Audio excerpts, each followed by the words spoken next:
शान्ताकारं भुजगशयनं पद्मनाभं सुरेशं विश्वाधारं गगनसदृशं मेघवर्णं शुभांगम् लक्ष्मीकान्तं कमलनयनं योगिधृध्यानगम्यं वन्दे विष्णुं भवभयहरं सर्वलोकैकनाथम्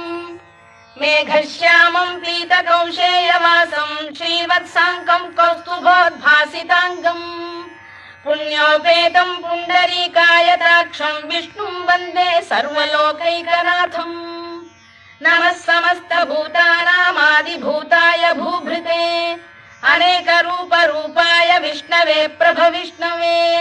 सशङ्खचक्रं सकिरीटकुण्डलं सपीतवस्त्रं सरसीरुहेक्षणं सहारवक्षस्थलशोभिकौस्तुभं नमामि विष्णुं शिरसा चतुर्भुजम् छायायां पारिजातस्य हेमसिंहासनोपरि